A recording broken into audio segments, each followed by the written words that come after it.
তাকে মামলায় ফাঁসানো হয়েছে। আমি বলবো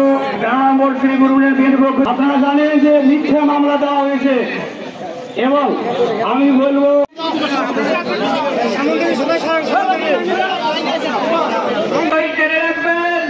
মঞ্জু ভাই একজন নির্দোষ মানুষ, সরকারের কানে বলছে আমাদের আপনারা ব্যবস্থা করবেন।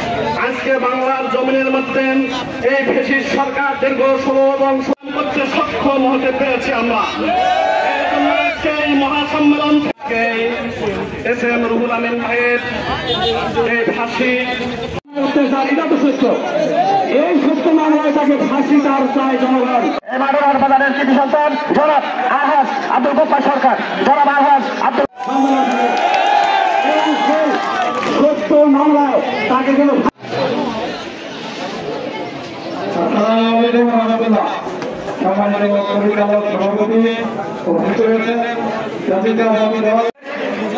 সভাপতি ছিলেন তখন থেকে উনি আমার সাথে ছিল।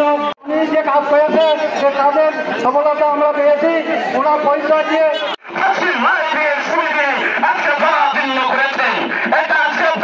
দেখতে চায় না। আজকে বাংলাদেশ জাতীয়তাবাদী দলের চেয়ারম্যান ছিল এবং তিনি এই শ্রীপুর ইউনিয়নের অনেক উন্নয়নমূলক কাজ করে। আমি আমার বক্তব্য শেষ করছি। ওয়াখিরি দাওয়ানা আলহামদুলিল্লাহ রাব্বিল আলামিন। আসসালামু হোসেন সেলিম, জনাব শাহাদাত হোসেন সেলিম। সকলের প্রত্যাশা এবং চাওয়া এবং পাওয়া এবং সেই আমরা সবাইকে ধন্যবাদ থেকে কথাগুলি শুনে আমরা এখান থেকে বিদায় নেব ইনশাআল্লাহ। আমাদের সকলের বিরুদ্ধে যাবতীয় ষড়যন্ত্রমূলক সকল মামলাগুলি প্রত্যাহার করেন। আছেন আমাদের মাঝে সুন্দরগঞ্জ উপজেলা সাহেবের বিরুদ্ধে যে মিথ্যা মামলা দিয়েছে আপনারা জানেন এটা 100। আমাদের এখানে অনেকেই উপস্থিত আছেন।